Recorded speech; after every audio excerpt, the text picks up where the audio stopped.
Everyone knows Grant Green as a jazz blues genius, but there's a side of his playing that hardly anyone ever talks about. Grant's approach to the minor blues isn't just a must-know for minor tunes, it's a blueprint for any minor jazz situation you'll ever encounter. And to help you truly absorb every nuance, I've created exact guitar profiles, not only a transcription of the solo all these concepts come from, but also every example in this lesson. You can find all of these invaluable resources along with a minor blues backing track on my Patreon page, which will be linked in the description below. Alright, so join me and let's decode the genius of Grant Green's minor blues.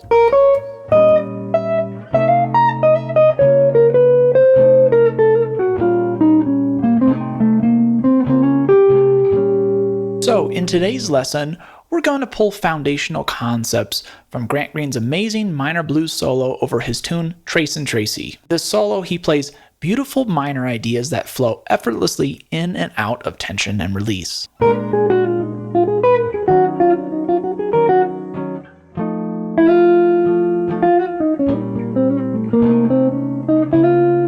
Uses of gorgeous color tones and distinctive rhythmic cells.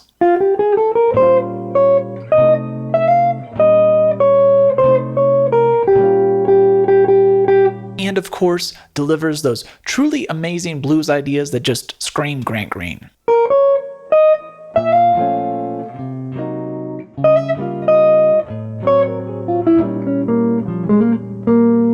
Let's start by uncovering a core concept I rarely hear people discuss when it comes to the minor blues: his brilliant use of the tonic minor sound. When guitarists play over the minor blues, I often hear minor pentatonic ideas like this one.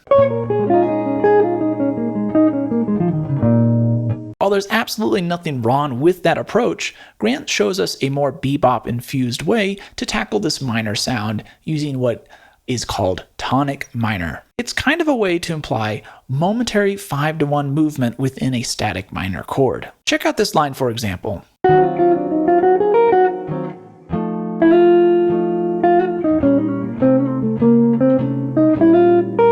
So many great ideas here, but let's focus in on these specific phrases out of that whole line.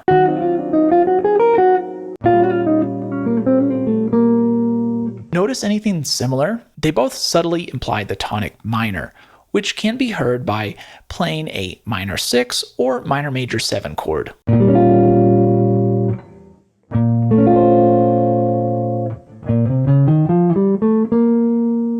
This sound has both the minor 1 and the 5-7 chord, which would resolve to our current minor chord within it. So let's discuss the first phrase. Grant plays that D natural over this E flat minor chord. That seems like an outside note, right? But by playing a phrase that moves D natural to E flat, our ear actually hears a very quick implied 5-7 to 1 resolution. That D in the E flat chord is the third of the 5-7 chord of E flat, which is B flat 7.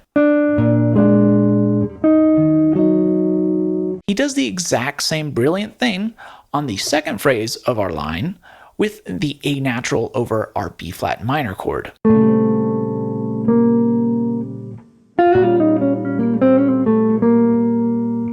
Again, A is the third of F7, the 5-7 chord of our B flat minor chord, so again we hear that quick 5-to-1 motion. Learning phrases like these create a simple and powerful trick for adding sophisticated movement within our static minor sound. But Grant's genius doesn't just stop there. You could take this concept one step further and actually play full 5-to-1 ideas over a minor chord, even when the 5 chord isn't explicitly being played in the changes. For example, here's a great 5-to-1 line Grant plays in his solo.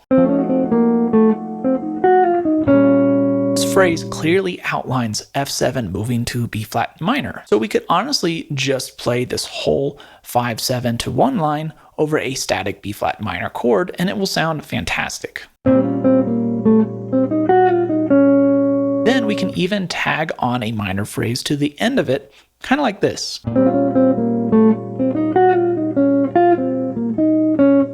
As you can see now, instead of just relying on minor pentatonic when you're soloing over a minor tune, you can now add in tonic minor concepts to create constant, flowing minor language mixed with those implied 5-to-1 ideas, kind of like this.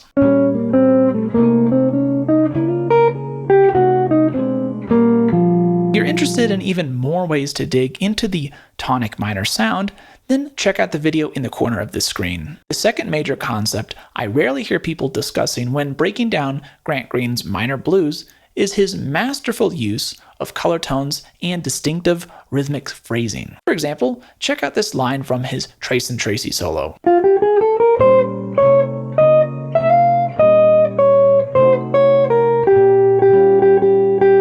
This is truly one of those powerful lines that only Grant could play. The first point of interest here is his strategic use of color tones. What I mean by color tones are the chord extensions that bring out various different flavors over a static chord. In this case, Grant lands on the 9th of B flat minor, which is C natural, and the natural 13th, which is G.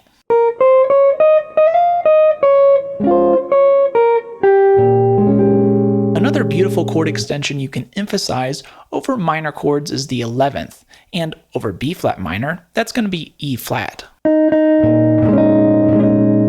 Mixing in these color tones as a feature of your tonic minor or even blues lines, just by consciously landing on them or emphasizing them, really adds a layer of sophistication and interest. So here's one of our previous minor lines, but now with an added emphasis of the 13th.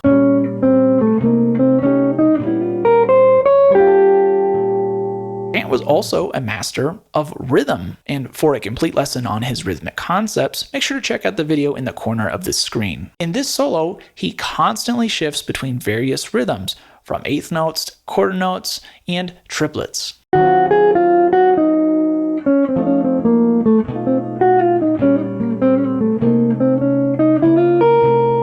One very easy and effective way you can interject Grant's rhythmic variety into your lines is by using what I call his Diliada rhythm.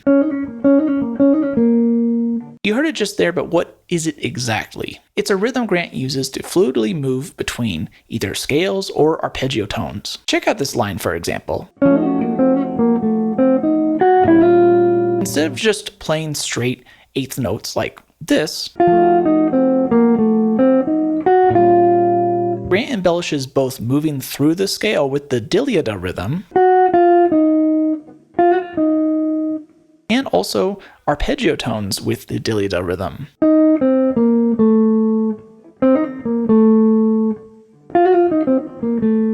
So let's use this rhythm to embellish just walking down our tonic minor scale.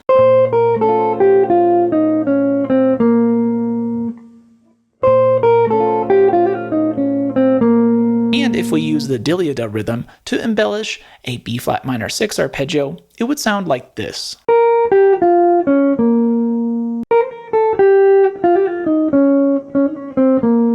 Here is the Diliada rhythm mixed into an eighth note line used exactly like Grant does.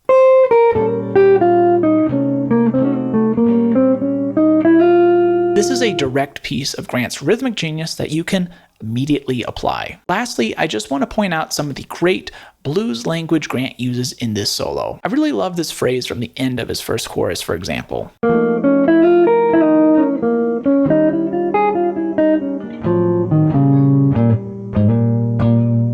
It's such a good example of how to use those small one-octave blues boxes found all over the guitar neck.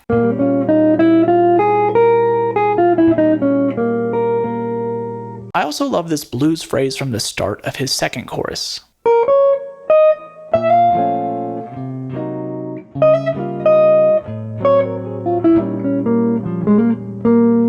This is a great example of playing the blues scale vertically up and down the neck, really milking those high blue notes.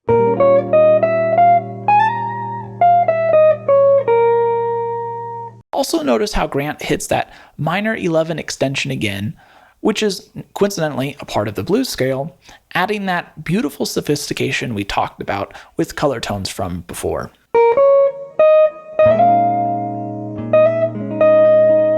Though these minor blues phrases aren't game-changing in their complexity, it really pays off to internalize them. Their incredible feeling and precise phrasing can subtly emerge and elevate your bebop lines in even more modern lines.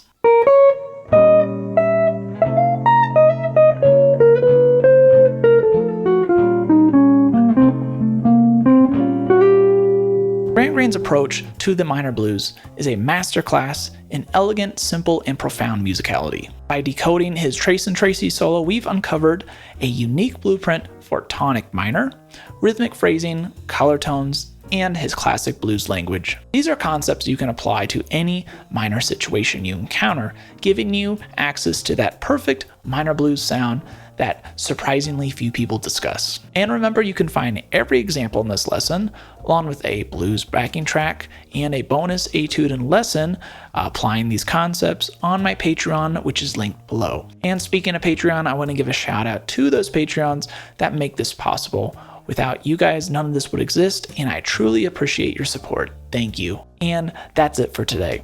Thank you so much for watching this lesson about Grant Grain's blues playing, and I'll see you in the next one. Remember to always keep swinging.